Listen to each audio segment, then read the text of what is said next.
What if I told you that I have a perfect solution, maybe not perfect, but I have a great solution on how to work on math, reading, creative thinking, problem solving, logic, teamwork with one game. Mm-hmm. Does that sound amazing? It does. Like, super amazing. I mean, we've got lots of games that tackle all those kinds of things, but we are really having a good time playing role-playing games with the kids. We have finally introduced them to, like, your actual typical pen and paper RPG role-playing games. So, I had heard of Hero Kids, like someone had mentioned it once before, and then I saw someone post about it in a game schooling group that I'm in, and I went over to go check it out because there was like a whole bundle that was on sale. And I was like, oh, this is awesome, because it's Hero Kids is RPG role-playing game designed to play with kids ages 4 to 10. Because we've been kind of like, oh, we would love to do Dungeons and Dragons. We bought version 4 like a decade ago or something. We're like, what are we going to play with? We don't want to play with. We never actually opened it. We also thought maybe we could just play the two of us, and then we realized that wasn't really going to work. Yeah. So we've been like, oh, can't wait until they can get to that point where they can play that. Never was born at that point. Right. Got 3 years yet. I mean, there is a learning curve to it, so trying to like jump in brand new, and especially when they're so young, when we're not as familiar with, like, we know Dungeons and Dragons, but like playing it, we don't know it. No. Like, we know what it is, we know about it, and that kind of stuff. We watch people play it. We watch people play it. And, we play other games that are kind of based off of those kinds of ideas and, using RPG elements and things like that. But it was very exciting to find something that was actually geared towards doing campaigns with your kids. So I bought the bundle. It was like a whole bundle of the fantasy adventures. Now, we've only gone through one of them so far, but like there's a whole bunch of them in there. I'm very excited to go through the rest of them with the kids too. So it was a really good way to introduce it for all of us. Mm-hmm. So not only is it good for introducing the kids, but it's like an intro to dungeon mastering. Being new for us too, like it was a good way to have all of us do it together. And it's very streamlined. It's not as in depth as playing D&D. But there is some wiggle room if you want to make it more. Yes. Or less, oh, yes. And I think that's one of the things I really love about it is you can really tailor it to your kids and whoever's playing with you. You can really tailor. I played. How challenging it is, or you can totally adjust it.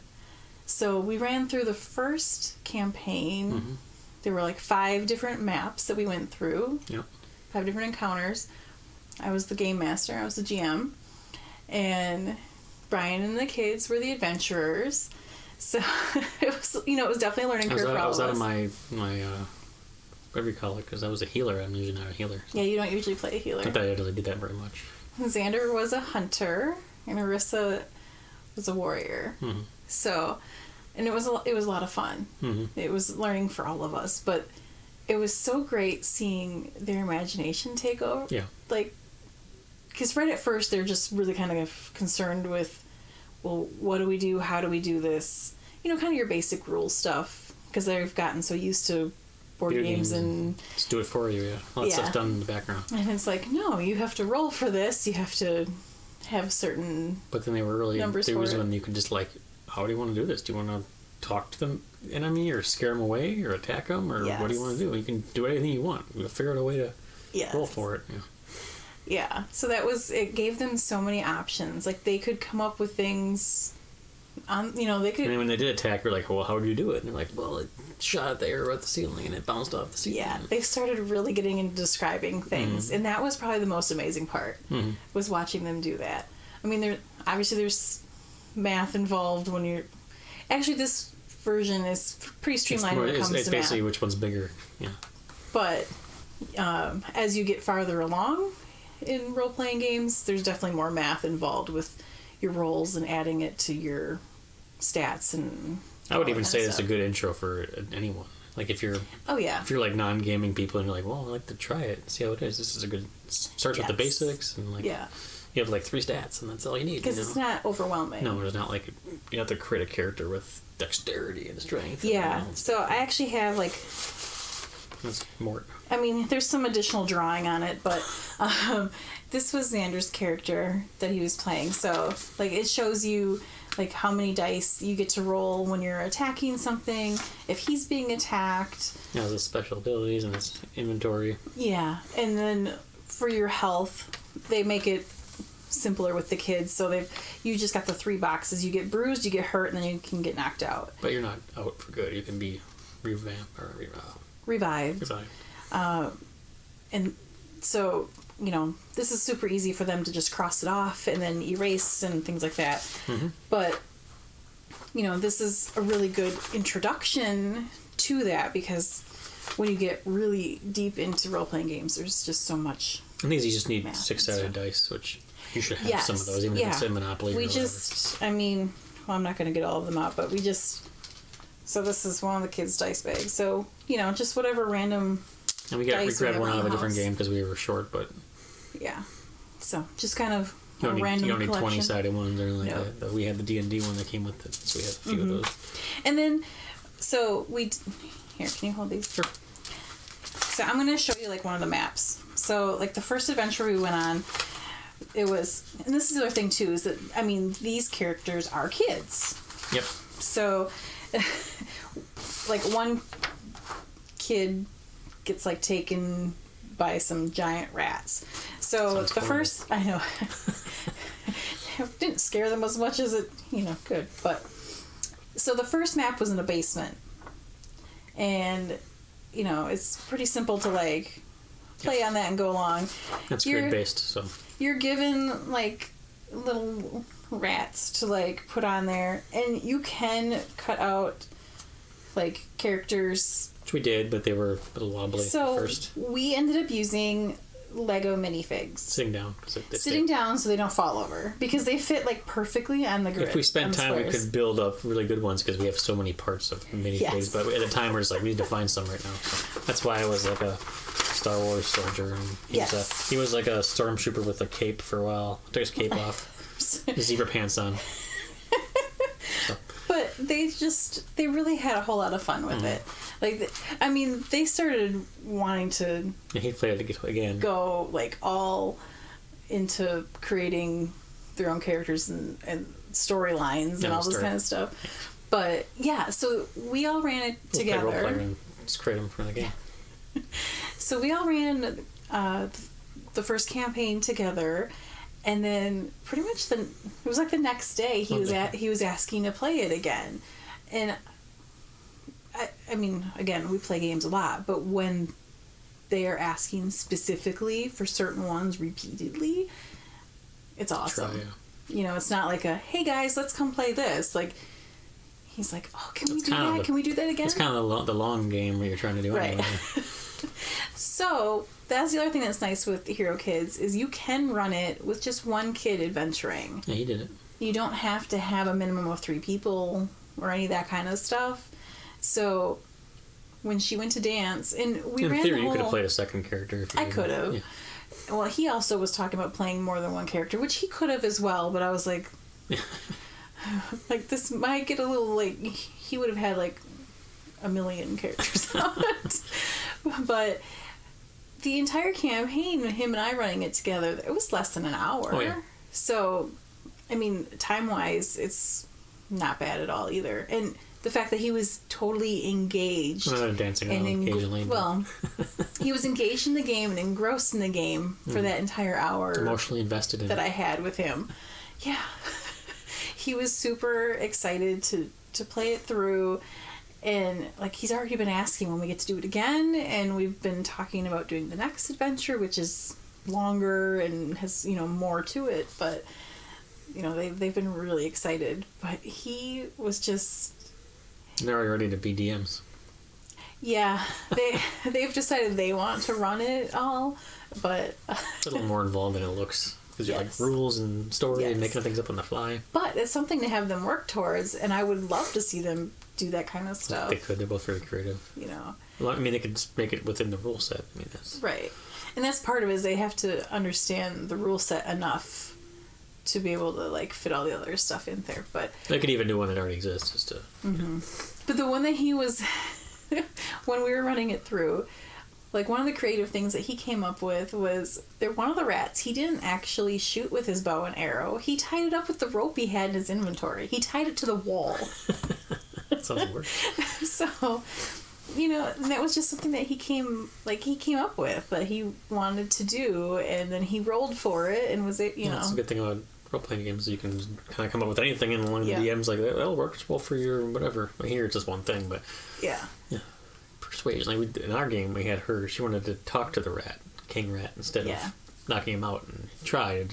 He just laughed at her, but he did. We tried. I mean, and then I got to have fun, like she scared some away. She scared some away that one time, using her shout or whatever. That's true. She did. And it was kind of funny because when I was taking him through, when it was just him and I, he asked me ahead of time how many rats he would have to fight, because he already knew that it didn't necessarily have to be the same number as what I put out there for them.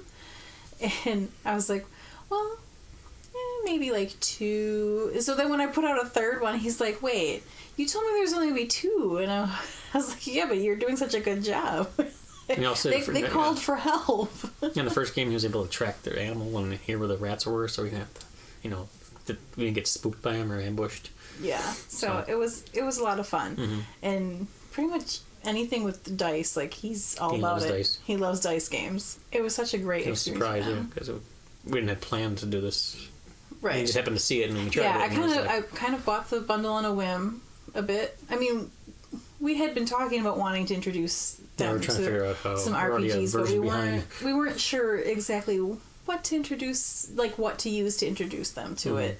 And so when I came across this, I was like, oh, I'm gonna get this.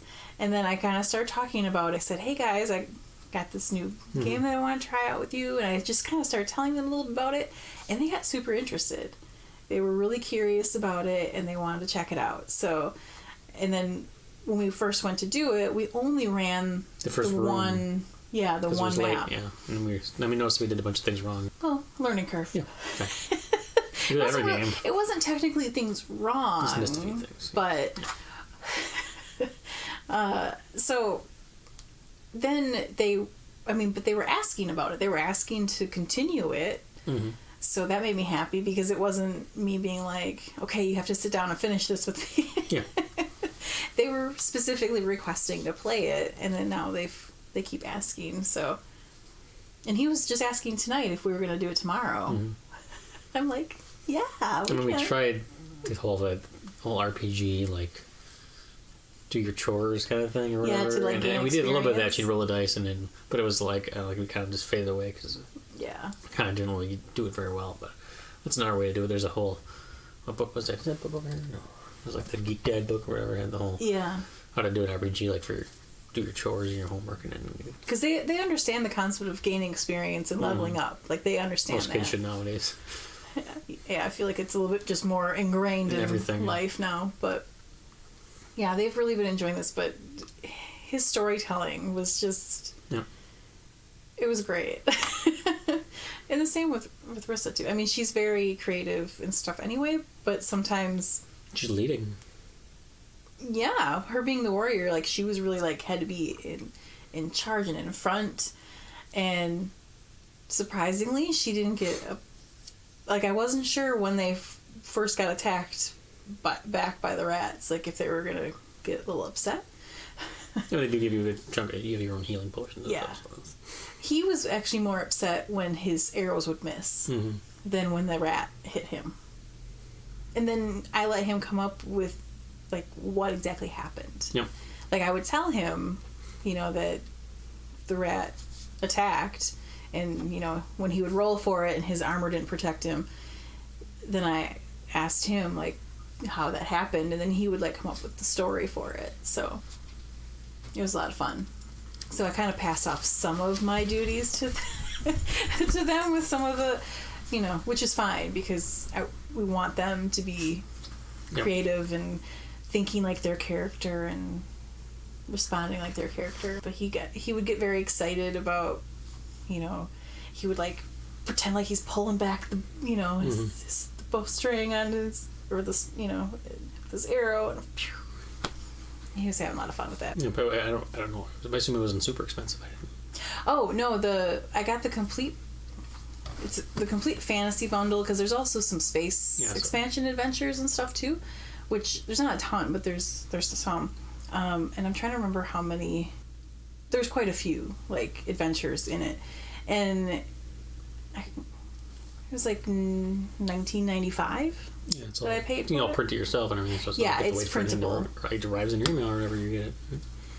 I just downloaded off of my account. Oh, yeah. So you get it immediately. So I got it at drivethroughrpg.com. So I can put the link down below for you so you can check it out. But yeah, I just was able to print this stuff. And then when I bought the bundle, they did give me a code so that if I want, I can get the soft cover, like the core rules, like as a book. But they gave you a discount on that since I did buy the printable bundle. So, and there's lots of awesome like printable. Yeah, because it sounds like a place that just sells RPG place. RPG. Yeah. So I mean, there's tons of stuff. There's a lot of stuff. Those seem perfect for getting your kids started with it, and good family activity. Yeah, and you can make it because they get knocked out. They don't kill anything, but you can make it as violent. If you want to make it more violent, you can. You don't have to. Right, like you can. Yeah, you can kind of say they ran away. You don't have to, so you can do anything you want. Yeah, when they defeat a rat, you could just say that the rat runs away. You don't have to say that the rat is dead or anything. Again, you're making up the story. There's nothing that says that. I mean, this isn't a KO for their health thing, but that doesn't mean anything. Right, and they could just literally be knocked out. It doesn't mean that they passed out. They were fainted. They're scared. So. Yeah, that's the nice thing about this because you can control all that. Yeah, there's just so much that you can do to tailor it and let them kind of come up with. I mean, I even let them change the name of the person that they were rescuing because they wanted to. Yeah. They decided they wanted to be Clara. They came up with better names than, like, I don't know, Sander or whatever for his character. Yeah. Yeah, they came... He named his character Mort. Mort, I don't know where he got that from. I don't know either. So, and then they were having fun, as you probably noticed, they were coloring their characters and stuff too. So I want to like print the stuff more nicely going forward. And stuff, maybe. But as we were just starting, I just used the regular printer paper. Talked about buying some cheap figurines, RPG figurines or something. Yeah. Because they do kind of fall over with normal paper, so. Yeah. Well, again, I just used the regular printer paper. I didn't use like cardstock. I didn't laminate anything. I need a new laminator anyway. But straight out of the box, printing on printer paper still worked. Right. Yeah. Like it doesn't take much to get this going. You just need some 6-sided dice, a couple of pencils. Mm-hmm. I think you can use an app or something for dice. You probably could, yeah. Well, and even like with the characters, like some of our games have the little pieces that you like stick the little character into, like the character stands. Mm-hmm. Like you could use those too, so they don't fall over so much. We kept making jokes about everything falling over. I'd knock over the other minifigs and stuff all the time. Plus, we would bump the table and stuff. Yeah, the table's not very sturdy. I definitely knew that we wanted to be doing RPGs and stuff with the kids. That's the next step. But because such a once you get in there, it's such a wide open space. But before, when I wanted to start doing it, it was mostly because I wanted to play. Yeah, me too. I wasn't really thinking about the benefits in terms of learning and stuff. Oh yeah.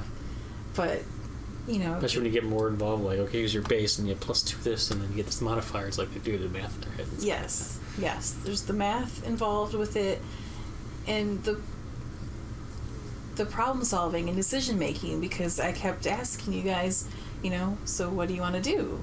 What are you going to do now? And you guys would have to talk amongst each other to like figure out. I think we should do this because I don't know what to do. They figure it out themselves. Yeah, I mean sometimes. They usually followed me. Sometimes they just need a little prompting, like, do you want to do this or this? I think you should do this. Oh yeah, let's do that. So it was good to see them kind of trying to figure out what the best approach would be. See where all the rats were. I was pleasantly surprised. Yeah, and they really got into it. And then I was having fun too, because then I got to practice like voices. Yeah, there was no crying or fighting or anything. No. It was a very pleasant experience. There's a little bit of like whimpering when you missed his shots like 3 times in a row that one time, but yeah, which I mean, we were there to back him up, so he was fine. Bummer no matter what. Yeah. Like, I've rolled a lot of ones before, Yeah. And I could have made things more difficult as well.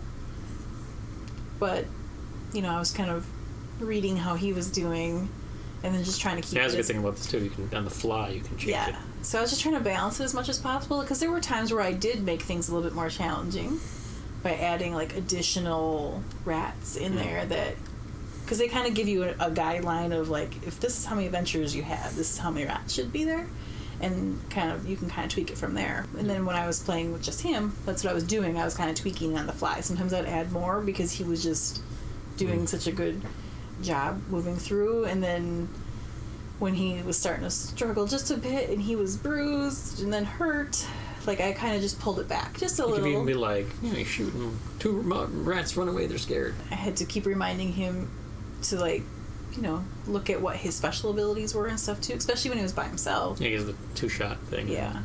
So, there's not a ton of reading necessarily when they're on the adventurer side, but there's some because you need to know what your character does and what it can do. Yeah.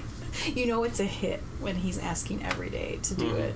Yeah, if you have any questions about, either with Hero Kids specifically or,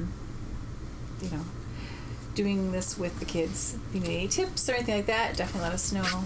If you've played it, if you've gone through any of the campaigns, let us know what your favorite one is. Yeah, some tips and maybe you learned what works best. Yeah. We'd love to hear from you. Thanks so much for watching. Please don't forget to comment, like, subscribe, follow, do all the things. And we'll see you at the next game. Bye.